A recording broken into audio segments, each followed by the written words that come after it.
B4V, c'est à Allez, vous. on y Bonjour va. et bienvenue, mesdames. Bonjour Sandrine Rousseau. Bonjour. Des pluies diluviennes historiques se sont abattues dans le sud de la France, en particulier dans le Gard. 2 mois de pluie en 3 heures. Il va falloir s'habituer. Le réchauffement climatique provoque des catastrophes et augmente l'ampleur des catastrophes et le nombre de ces catastrophes. Et finalement, l'écologie radicale est la seule manière de nous protéger contre cela. Et là, on voit, tout l'été, on a eu des épisodes de feux, d'inondations, de dômes de chaleur, etc. Quand est-ce qu'on réagit? C'est ça la question. Et aujourd'hui, on voit bien que précisément dans un cas comme celui-ci, essayons de mettre des choses concrètes derrière ce que vous êtes en train de dire. À part mieux informer les populations en amont pour qu'elles se mettent en sécurité, ce qui est la priorité, à part mieux construire, écologie radicale dans un cas comme celui-ci, ça veut dire quoi? Ça veut dire des résultats à échéance de combien de temps? Ça veut dire qu'on arrête l'artificialisation des sols. Là, ça a joué sans doute un rôle considérable. J'ai pas regardé la carte en détail, mais c'est évident. Mais on déconstruit comment on fait dans des villes comme ça. Mais il faut redonner en effet, parce qu'en fait la nature absorbe l'eau. C'est quand on bétonne que l'eau ruisselle et fait en sorte qu'il y ait des inondations. Donc il y a une lutte contre l'artificialisation.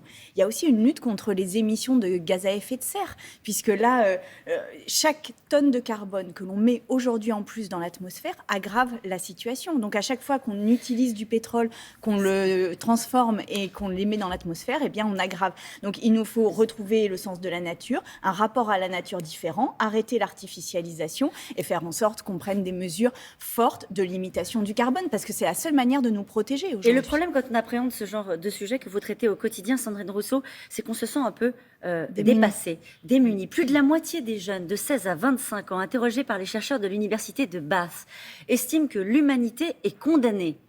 En quoi un vote écolo à la prochaine présidentielle, à la primaire, mais à la prochaine présidentielle, peut changer cet état et cette espèce de fatalisme qui s'empare d'une partie de notre jeunesse? Non, mais ça, c'est un point très important, parce que cette espèce d'idée qu'on ne peut plus rien faire est aussi une manière de ne pas agir. Et là, moi, je dis, on a 5 ans pour agir et on peut le faire. Mais par contre, il va falloir vraiment prendre des mesures d'ampleur, avoir un courage politique et avoir une forme de ligne politique qui ne varie pas. Ce sera brutal pour les gens qui vous regardent ce matin et vous dites... En tous les cas, ce sera une transformation de nos modes de vie, oui, et je pense qu'il faut le dire. Et oui, ce ne sera pas complètement simple, mais ce sera aussi une manière de protéger notre avenir et surtout de regarder nos enfants et de leur dire, mais on l'a fait. Oui, ça n'était pas facile pour nous de le faire. On a conscience de nos responsabilités. Il nous faut le faire. Dans un rapport, l'économie, Jean Pisani-Ferry dit clairement, attention, la transition écologique, ça va peut-être déboucher sur un choc économique parce qu'il y a toute une partie de notre industrie qui va basculer. Comment est-ce que vous faites? C'est un choc de productivité négatif. Vous assumez le fait qu'il va falloir parfois peut-être aider une partie de notre économie carbonée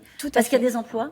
Ah non, je pense qu'il faut aider notre économie carbonée à se décarboner. Ouais. Et c'est moi qui suis économiste, je vous dis qu'il nous faut réorienter notre soutien à l'économie de manière massive pour soutenir et des services publics et des services qui sont peu émetteurs de carbone et aider les salariés des secteurs en difficulté pour qu'ils ne subissent pas cette transformation, mais qu'au contraire, ce soit un moyen pour eux de retrouver un emploi et de faire en sorte que leur vie soit meilleure après. Alors, il y a les questions liées au réchauffement climatique qui inquiètent les populations, et puis aussi les questions de sécurité. Emmanuel Macron s'est exprimé sur le sujet. Hier, vous dénoncez le rôle de l'IGPN. Emmanuel Macron a annoncé la mise en place d'une instance de contrôle parlementaire des forces de l'ordre. Les rapports seront désormais rendus publics. Non, mais ça va dans le bon sens? Il nous faut une instance qui soit indépendante du pouvoir politique comme de la police. Du pouvoir politique comme de la police. Parce que là, les députés qui vont enquêter, qui vont regarder, eh bien, ils peuvent très bien être affiliés au pouvoir et probablement qu'ils seront dans la majorité. Or, il nous faut vraiment quelque chose qui redonne confiance aux citoyens et citoyennes. Vous mettez en doute la qualité du travail parlementaire sur ce genre de sujet? Pas du tout. Je dis juste qu'il faut... En fait, la question, c'est la confiance. Et la confiance dans les enquêtes qui sont menées. Pour qu'il y ait une confiance aujourd'hui, il faut que ce soit indépendant complètement de la couleur politique de l'Assemblée nationale. Et pour cela, il nous faut des personnes qui aient une déontologie, qui soient eux-mêmes indépendants. Vous n'allez pas vous faire des amis chez les parlementaires. On peut avoir des commissions qui sont transpartisanes, qui sont indépendantes, qui font un travail de fond. Oui, non, mais vous ne croyez pas. Là, en l'occurrence, je pense que les parlementaires ont un rôle à jouer, mais que ça ne suffit pas. Ça ne suffit pas. Des moyens pour la police doublés en 10 ans la présence de policiers, de gendarmes en France. Il veut plus de bleu dans la rue, Emmanuel Macron. Oui, ça c'est bien. La question c'est pourquoi faire et comment ils travaillent. Et en l'occurrence, moi je suis pour une police de proximité, c'est-à-dire qui renoue les liens, encore une fois, avec les personnes qui habitent dans les quartiers, dans les villes, dans les campagnes, enfin partout sur le territoire. En quoi c'est différent de ce qu'ils proposent? Et surtout que l'on se dise que cette police de proximité soit là pour garder la paix et pas juste en gardien de l'ordre. Parce qu'aujourd'hui, on parle des forces de... garder la paix, ça veut dire être en communication permanente avec la population, non pas pour la contrôler, mais pour faire en sorte d'être au courant de ce qui se passe, de pouvoir protéger les personnes avant que les crimes et délits ne se produisent. Et on voit bien, par exemple, dans les féminicides, que cette police de proximité, elle nous manque. C'est-à-dire qu'on ne voit pas les femmes qui sont en danger. On ne veut pas les voir. Leur métier, c'est quand même le maintien de l'ordre. Oui, le métier, c'est le maintien de l'ordre, mais c'est aussi de garder la paix.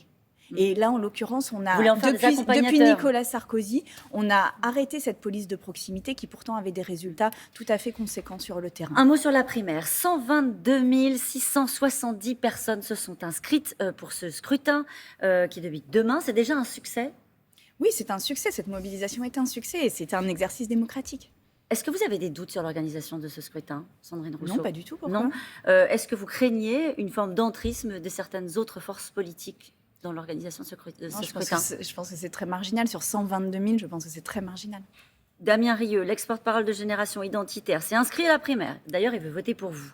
Il vous appelle Queen Sandrine Rousseau. C'est la seule qui assume publiquement son extrémisme et son indigénisme. Cette voix-là, elle va compter autant qu'une voix d'un vrai militant écolo? Il a été supprimé de la primaire, donc elle ne comptera pas du tout. Ça veut dire qu'il y en a d'autres peut-être comme lui? Non, mais il y a peut-être quelques dizaines de militants qui se sont mobilisés pour participer à cette primaire. Moi, ce que j'ai entendu, et ce que j'entends des personnes qui me parlent dans la rue, etc., c'est que c'est des personnes qui veulent de l'écologie, qui veulent une écologie radicale et qui veulent que cette écologie soit adossée à une transformation sociale, à un projet d'égalité, à un projet d'inclusion. C'est ça que je porte. Et c'est pour ça que les gens se sont inscrits sur cette primaire. Et c'est pour soutenir sans doute aussi d'autres candidats. On verra dimanche quels sont les résultats. Ouais. Mais c'est surtout pour parler d'une ligne politique. Comment on fait de l'écologie aujourd'hui? Ça veut dire que juste la question qui est posée ce matin et que je vous pose, c'est vous n'avez aucun doute, quel que soit le résultat, sur les conditions d'organisation de ce scrutin? Non, parce qu'en plus, il y a eu des vérifications très importantes qui ont été faites sur le corps électoral. Et quand il y avait, par exemple, plusieurs inscriptions à partir d'un même ordinateur, d'une même carte bleue, tout ça a été éliminé. Donc non, le corps électoral est tout à fait fiable. Vous êtes favorite, Sandrine Rousseau? J'espère. Vous le croyez? Je le pense. Vous le pensez? Vous avez senti une dynamique autour de votre candidature pendant cette campagne? Je pense que la dynamique est réelle et je pense que ce que je porte répond à une offre politique qui aujourd'hui n'existe pas dans le paysage politique. Et c'est un sujet, c'est un problème. Il nous faut porter cette voix de gauche, d'écologie qui s'assume comme étant un fer de lance de l'égalité dans la société. Et je pense qu'aujourd'hui, on a besoin de... Vous avez souvent défrayé la chronique pendant cette campagne des primaires. Qu'est-ce que vous avez appris, vous, en tant que femme politique? J'ai appris que quand on faisait un tweet et qu'on l'enlevait en 2 minutes, il pouvait y avoir des captures d'écran qui fassent le tour de la Terre. Voilà ce que j'ai appris. Et j'ai appris aussi qu'un correcteur automatique n'était pas mon ami. Voilà. Sur Jean-Paul Belmondo. C'est ça. Vous savez ce qu'on dit, Sandrine Rousseau, si elle est élue, de toute façon, elle se rangera derrière Jean-Luc Mélenchon.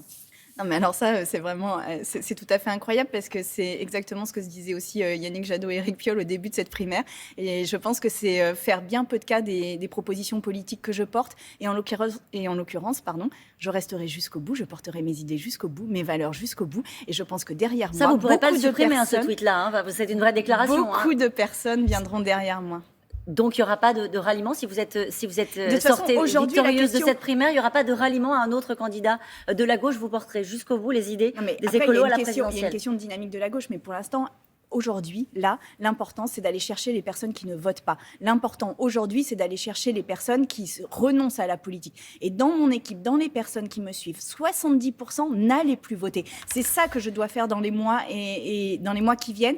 Et je dirais aux personnes qui veulent sortir des pesticides en 5 ans, qui est prêt à le faire? Eh bien, venez avec nous et on le fait ensemble et on aura une écologie au pouvoir. Une écologiste au pouvoir. Une écologiste radicale et c'est comme ça qu'on sera protégé. Merci beaucoup, Sandrine Rousseau, d'avoir été notre invitée ce matin. C'est à vous, Thomas.